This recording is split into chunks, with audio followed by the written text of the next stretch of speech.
This is The Truth, Division 1, Division 2 FPF. You've got Vince Nardone here, GM Calethros. How's your day going? My day so far, busy, hectic, good. Plus side is though that End we of get the week, to, tomorrow's Friday. Yeah, we get to talk about FPF. Yeah, we do. End it off. Yeah, we do. We've had... I feel like I've had a lot of FPF this week with the 2 articles, and like there's a lot of FPF. We've had some fantastic games though. It's good. It's the end of the season. It's Really... wounding down, and it's everything looks like. Yeah, after the break, we will touch upon the playoff breakdown for both divisions as well. But I know there's a game you're really excited to talk about. I'm kind of excited to talk about it as well. I'm excited. You saw it live. I saw it live! Or in Jacques Voigt's words, we witnessed history. Jacques Voigt was pretty... he was texting me as the game was happening, and he texted me at the end. Like, I don't want to throw him on the bus. He's just like, you better bash these guys in your article for what just happened here. I think I did a pretty good job at doing that. So, Flag-Montessac, Demons game. Flag-Montessac won at 46-26. That they did. Oh, wait, there's more! But wait, there's more. Do you want to fill us in on the You fill us in. Okay. You saw it live. So, essentially what happened is that Flag-Montessac were only 5 guys for this game. Okay, but what was the percentage of the game that went down 6-on-5? It would be about 25%, maybe a little bit more, but no more than... Oh, okay. It was less than half of the first half. Okay. So, Flag-Montessac picked up Nigel Thomas, who was finishing up their game on the field. Flag-Montessac scored. Demons drive. Pick 6 by Alex Neto-Putes. Score goes up. Pick 6 again. Alex Neto-Putes. 2 red zone picks back-to-back. 19-0. At that point, Nigel Thomas's ride, I believe it was Frank Bruno, said, we're going to go. We're tired. And from there, Demons started to march back. They even took the lead at one point, 26-25. Just a ridiculous game. From what I had heard of it, and you not only that, aside from center JP St. Pierre, there were no offensive players on Flag-Montessac. That's the other thing that blows my mind. Well, when you get 18 points from pick sixes, I mean, it puts you in the driver's seat to get from the get-go, but for Demons to not even put up a fight when they're up 6-on-5, because essentially they went up in the game and then they ended up losing when they were up 6-on-5, because it's at the end of the game that they were up, right? And that's when Flag-Montessac was down in the game and went up uncontested. No offense to Demons whatsoever, but all offense goes to the Demons. Are you kidding me? What puzzled me is that they found the secret to how to exploit this. They had Paul Lapierre line up as a halfback, and they would toss the ball back and forth in the lateral until something came open. Paul had completions. It bought Carm more time as well. Yes, because more than one lateral happened throughout. But it's just so puzzling that when something was working, why would you deviate from this?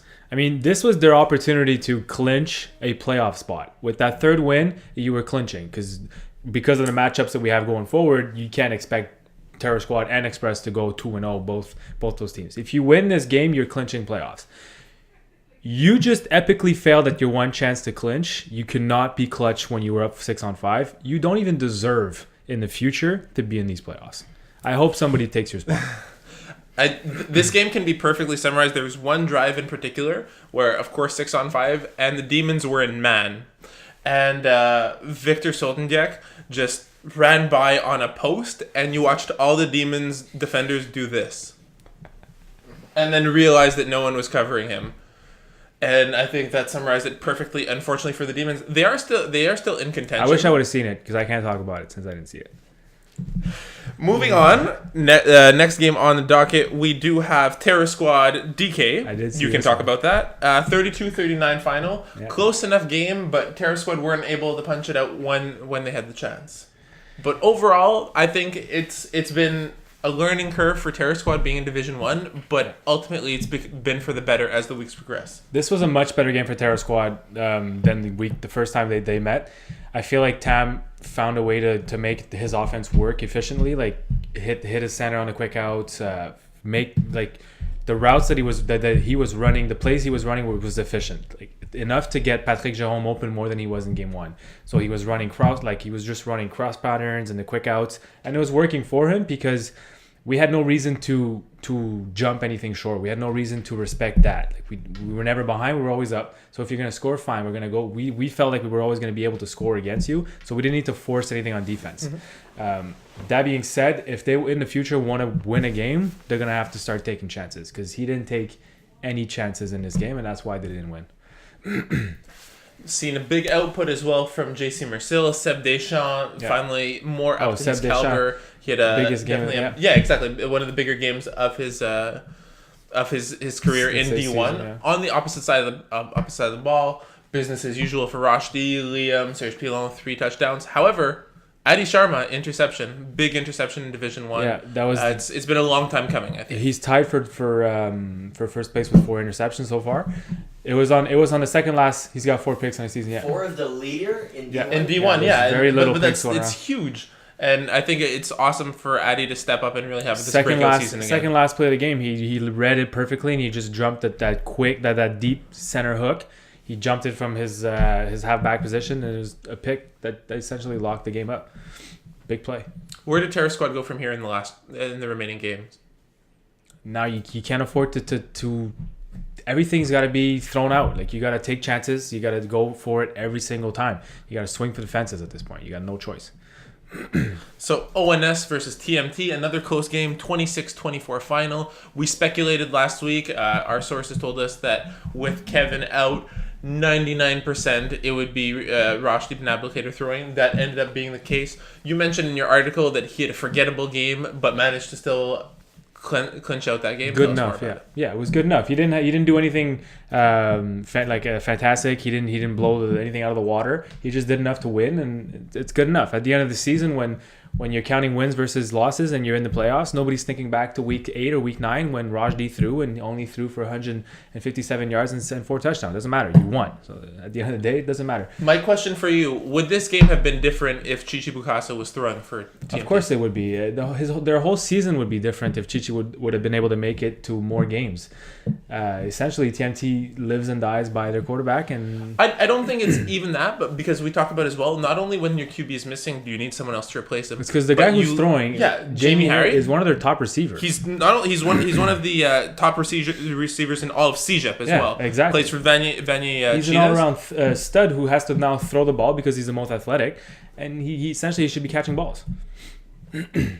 With this, you mentioned TMT. Are they mathematically out of the playoffs? TMT's in Conference A or B? Bringing up the A. Toss that up there. In Conference A, and they are mathematically eliminated. Yeah, it's in my article. I don't have it off the top of my head. I knew. Thank you, Eagle. So yeah, they're out. They had to win this game. With that being said, do you still see them coming back to Division 2 next winter? Barring, especially with spring being, we lose a lot of tackle teams as well. Well, that's what happens now that their season's going to pick up and they're going to be training for real football. Contact football. Real football.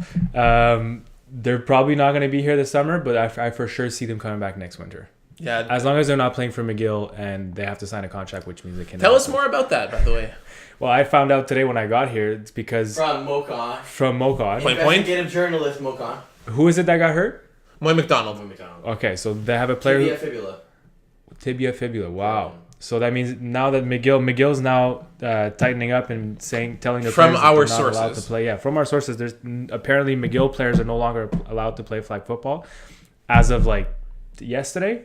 Yeah. So I don't know if that's when you go into a CIS program. I mean, they're not expecting you to play sports outside of football. They're expecting you to train for your season. I know for sure that the coaches are aware that their guys are playing flag football because a lot of guys talk about it. And if I'm a head coach, I'm a little bit worried, but at the same time, the guys are running around, staying healthy. They're catching it's balls. It's keeping your skills sharp. Exactly. I wouldn't frown upon it, but for sure, accidents happen. People get injured. As much as you can be in the gym lifting weights and you pull a muscle, it happens. You get on the bus, you slip and slide, you break your neck. I don't know. Shit happens. If it's gonna happen when you're playing, when you're doing one-on-ones in organized practices or on the field playing flag football, it is what it is. I wouldn't disallow my players to play. But if McGill wants to go that route, it's gonna be interesting with Shaq Williams as well. It's gonna be interesting for a lot of teams. Yeah. Because this might have a ripple effect where now U of M says the same thing, Concordia says the same thing, Laval says the same thing. You're gonna lose 50% of your Division 1. and 2. Whatever. We're gonna. This is definitely something we're definitely gonna have to revisit in the coming weeks as more news becomes available. The last game that we're gonna recap in the meantime, though, Les Messieurs Chats woke up, had a huge game, 37-21 over Wolfpack. Did Nicola you see this one? Chintomo went 5-0, 5 TDs, no interceptions. What are your thoughts on this here? Was this a long time coming for them, especially incorporating the full offense rather than just targeting his brother? Well, no. This Les Messieurs Chats are a really good team who kind of like sidetracked from what they needed to be doing all season long. This was a big win for them, giving them a better chance at the playoffs. Wolfpack, this is a big blow. Like this is like a 4-point swing between these two teams. I didn't see the game, so I don't know how the cookie crumbled here, but I'm just happy that Les Messieurs Chats pulled through. I was 9-9 in Division 2 last week in my picks. Just saying. Just saying. It's okay. You wrote it in your article. Just It's being said here as well. From here, do you think that Wolfpack can recover from this in time, or is this, especially from a team that's been struggling like Les Messieurs Chats, to lose? They hold their future, right? Their future's in their hands. They just need to win out, and that's it. I don't care what else you do. You got to win, right? You don't line up thinking, we can lose this one. No, you got to win. So with that in mind, I will put everything into your capable hands. There? We are already there. We've recapped our games. It's now time for rapid fire. Once again, zero prep. I have no idea what I'm being asked, and I'm looking forward to it. I'm really happy after last week's what happened last week? Canoe answer. The canoe. Yeah, I didn't throw you any of those this week. I can ask you one. Fine, I can ask you one now. I had one. I didn't want to put it in because I thought maybe the guys hated these questions. I know since you love it, I'll ask you one. Okay, let's say you're going to the moon, right? It's a long trip. You need a smart person on your team, I guess. I don't know who I would go on the moon with. If you're going to the moon and you're in charge, it's you and somebody else. You got no help on your shuttle ship, whatever the hell it is you're getting onto to go to the moon. Who do you bring with you? Eagle. Woohoo! Shut up, Eagle. That's why I didn't want to ask you. I didn't want Eagle to get any credit. You're an idiot. We'll come up with something. Well, you'll come up with something else in the coming weeks. I would bring Eagle myself. Yeah, why wouldn't you? I might kill him on the way home when everything's done. Okay, question number 1. As long as we're there, we get there, we land, we do the things we got to do, and then we're back home, and then the tower goes in. We'll take control from here. Perfect, Eagle. Why is there a gun on this ship? There's a gun. I'm bringing a gun. And would cabin not lose pressure upon re-entry? Yeah. No, it would be like it would be a good gun. This is why you need a smart person with you on the moon. No, it would be smart. The bullet would definitely not go through you. The pressure would stay under control. Shut up, Eagle. No, I wouldn't bring Eagle. I'm bringing GM. Okay, question number 1. What do you think of the Flagma Stack season so far? Did you expect this much success? And do you think they're going to continue this way? I absolutely didn't expect this much success. They were a former Division 2 team who did really, really strong in Division 2 in seasons past. They got knocked out by Gladiators in the playoffs early. That being said, they're a great team. They're a really good team. Even when they're not at full strength. And I don't just mean playing 5-on-6. You see that they've been missing...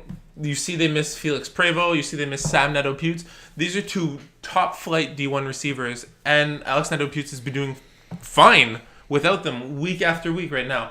Beat Express, they beat Demons, beat Terror Squad. Their last losses come to the finest. And since then, they've done no wrong. They've been very, very strong, regardless of their opponents. So who do you give credit to on that team for the success? Nadeau-Putz, without a doubt. He's able to read the field. He can buy time with his feet, despite his size. He's leading. I'm pretty sure he's leading in terms without of a doubt. rushing yards and touchdowns. Yeah. I would absolutely say the bulk of this. Do you see them as contenders going into the playoffs? Without a doubt, especially since they're in the opposite conference. Yeah. They're a very, very strong team. So do you think they have an easy road to the finals? I would definitely say they're an easy road than if they were pit in the Conference of Death, yes. Yeah, okay. Question number 2. With the chemistry Nathan has built now with his receivers on FFF, would you keep him at quarterback even with a healthy Benny? I think it's very matchup contingent right now. Depending on who is rushing for the opposite team. At the same time, you want to keep Nathan healthy and and not exhausted from running around on offense. You want to keep him top flight on defense. I know Nathan is not getting exhausted within an hour of running around. I don't care if he stops or doesn't stop, he'll be fine. I think it all comes down to who the matchup is. I would definitely proceed with Nathan as quarterback over Benny, especially because Benny's going to come in rusty. Well, that's the opposite. That's the backside, right? So Nathan's building chemistry as much as Benny's losing it because he's not playing. So I think as of right now, I would proceed with Nathan. All right. I think that he's built a solid rapport with the team. They're finally starting to make their way in. They've been winning, so without a doubt. I think it's one of the toughest decisions to make because Benny, if he's healthy, obviously wants to throw for this team because he's a quarterback. Yes. But as a team, even if as a team you have a meeting without Benny and you think Nathan should stay quarterback, how do you even tell Benny at this point? Unless he's mature enough to be like, guys, I know I got hurt. You guys are having great success. Like, I don't even know how to go. I wouldn't know how to handle that situation. I wouldn't want to be in that at all. All right, moving on. Let's say you're in like a situation where it's your, I don't know, 10th year anniversary and you got to cook a special meal for your girl. What is your go-to meal to cook? I actually just made something similar the other day. I would say it would be General Tao chicken and miso soup. Homemade General Tao. Yeah. Is it delicious? I like to hope so. Can we get a girlfriend tweeting in here just letting us know if that's Kate's even falling asleep edible? right now. Fine. Who is your favorite team in Division 2, not football wise? So like people wise. So if you bring up the rundown, just people wise right now. Hold up. Hold up. Hold up. Here you go. So slow. That's why I wouldn't bring him to the moon. I wouldn't bring him back from the moon. I'm just seeing one. So just from top to bottom, Cold Fusion, Clockwork, Chernobyl Circus, just everyone who are my favorite people. No, though your favorite team, not football wise, not athletic. Okay, so as a group, not skill, as a group of guys. Wolverines, 100%. This is a team that's consistently played together. They're great guys. They don't compromise. No doubt in my mind. All right, question number 5. If you could take any offense from any team and any defense from any team to make one team, who would you take and why? What offense would you take? Let's say you could take any offense from any team in Division 1 and 2 and any defense from any team in Division 1 and 2. Who would you take to make one solid team and why? So present, not former? Present. Okay. It could be the same defense and it could be one team, right? You want their defense and offense. Yeah, you can't not say Montreal's finest right now. I was going to say Montreal's finest offense and Montreal's finest defense. You're gay. Not gay. The only thing I would have maybe thought of if you would have allowed me past teams, past Division 2 defense, I would have said Texas All-Stars. But I didn't basically ask similar to the Montreal's finest defense, but you bring in Anthony Thompson and Matt Norzel. That's a pretty good addition. Yeah, that's what I would have done. All right. Question number 6. Who would you root for going forward? Demons, Terror Squad, or Express? I think right now Terror Squad, they're the underdog. We've consistently talked down about them. They've still gone about their games. They're making a steady effort to improve. Their games are becoming closer. Of all the teams right now, they're not in a downward spiral, and they're the only non-Division 1 team who have moved up. So without a doubt, I would say Terror Squad. Okay. You're going on a camping trip. What is the first thing you pack? Sleeping bag. Okay. That's what you would. That's the first thing you would pack. Maybe pack. even tent.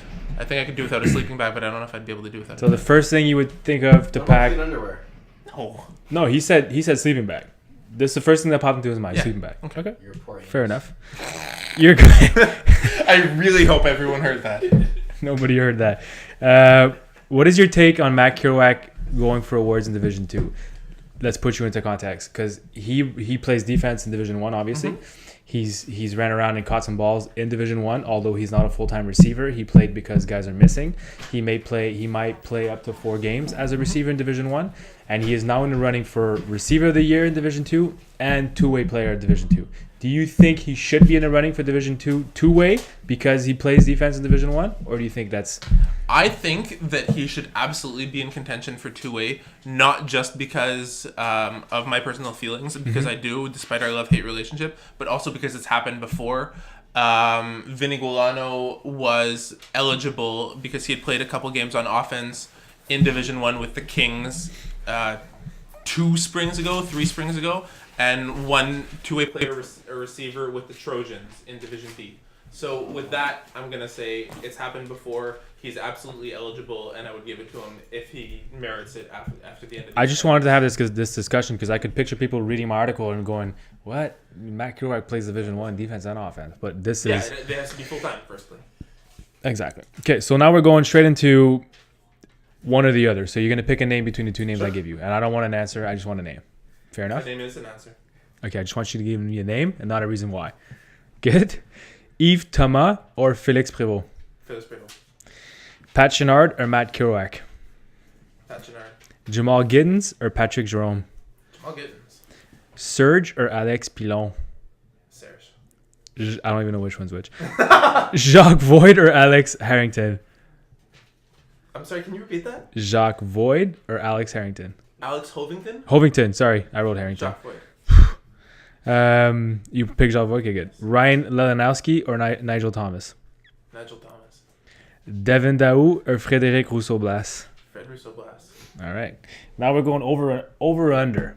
So if these guys can just stop doing stupidities, we're going to go over under, right? You're going to give me an over under. No reasons why. Over under 65 points in the game between DK and Finest. Under 65. Over under 100 boxes of KD you've consumed in your lifetime. Under 100 boxes? Over under 2 wins to make it into the playoffs in Division 1. Under 2 wins, so 1 win to make it into the playoffs? Sorry, over. Thank you for correcting me. Over under 16 sacks on the season for Ryan Aridi. Over.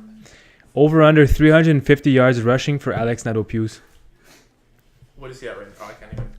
I think he's at 240. Over. Can we get Alex Nadeau-Pius rushing? Pending confirmation, but I think I'm going to still say over. Okay. Over under 1 minute in the ring with GSP before you shit your pants. Way under. Way under. Like before you're getting it in? would be on the walk there. Okay. Over under 4 times per day does Marco Masiocha check his stats on the site? Under. Under? Okay. Fair enough. That's it for me. Control F. Control F? I still have never used that. Good job. Yeah, thank you. Well done. So we're going to quickly go to break. We're going to come back. We're going to examine the playoff picture a little bit more on whether or not it will take you under 2 wins to make playoffs or not. And then we'll do our quick reviews. Calling the Audible has been brought to you by the English Montreal School Board's DEAL program. Distance education for all learners will allow you to obtain your high school diploma or prerequisites for CEGEP or vocational studies from the comfort of your own home. It's never too late to go back to school. Learn anywhere at your own pace and get your diploma. Call 514-788-5937 for information or visit www.distanted.ca for more details.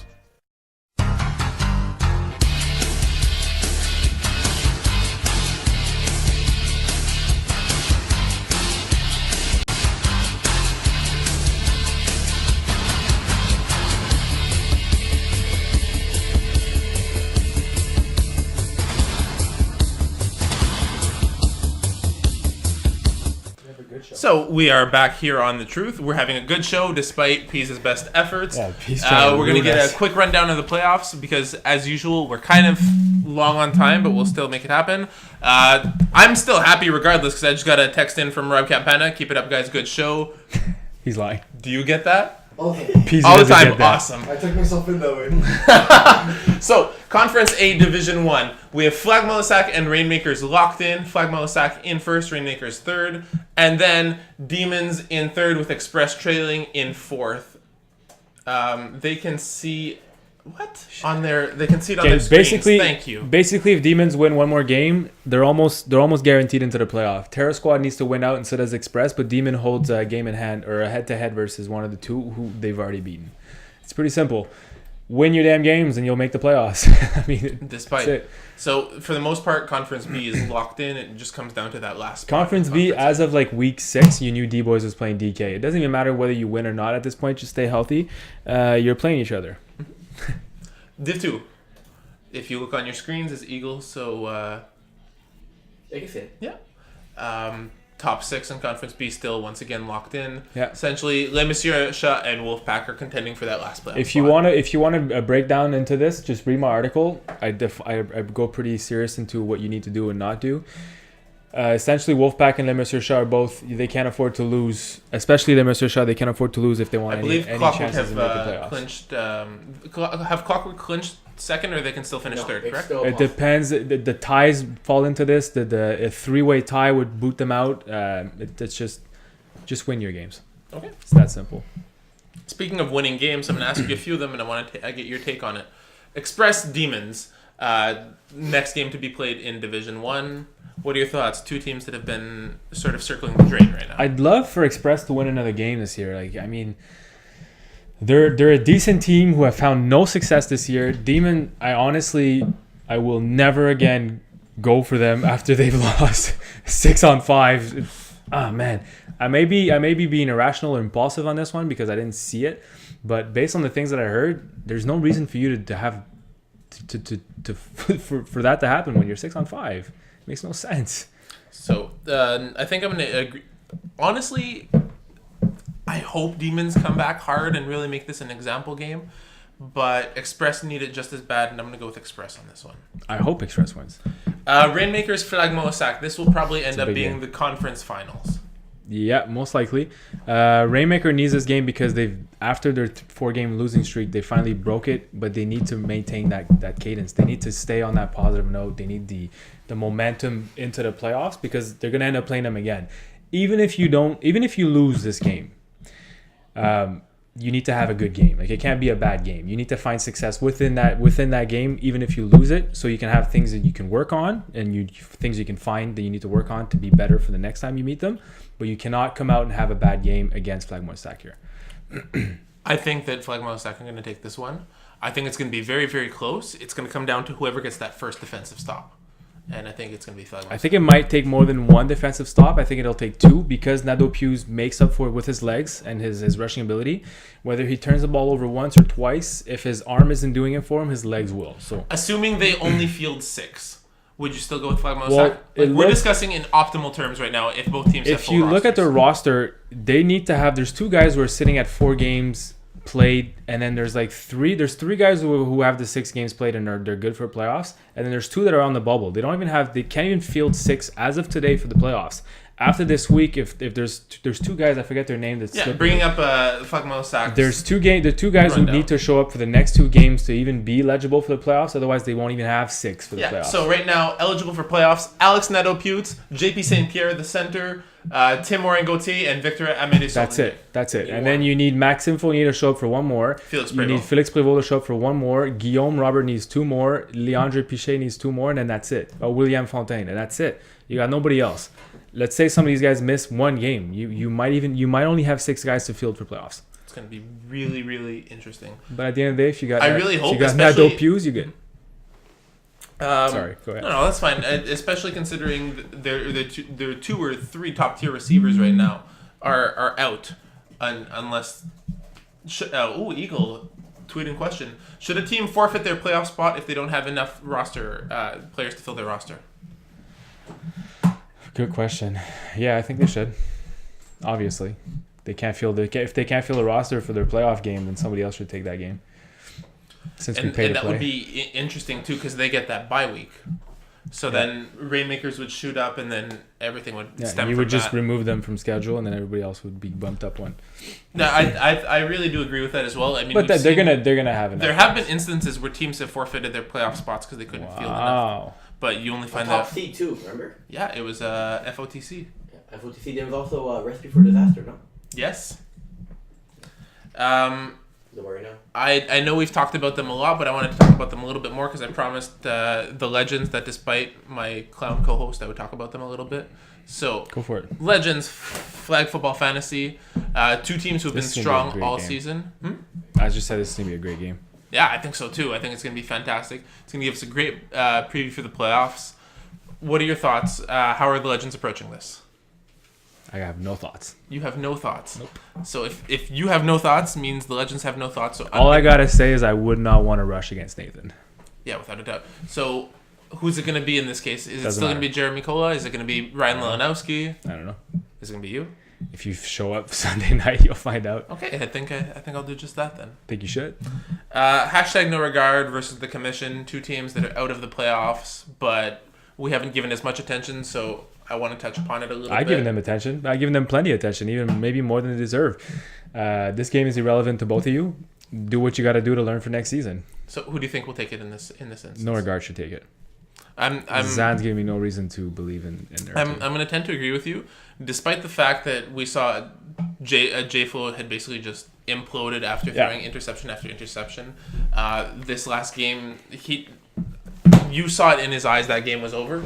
I think they really need to approach this, and considering this is the quarterback they've chosen and voted on to proceed with, they need to stand by him and still win out these games. Yeah. If this is what you're gonna go with, this is the sword you're gonna fight with, then sharpen it this week and then work on it in the off season and then come back strong. We have a trending hashtag right now from Eagle. Bring back Hollowak.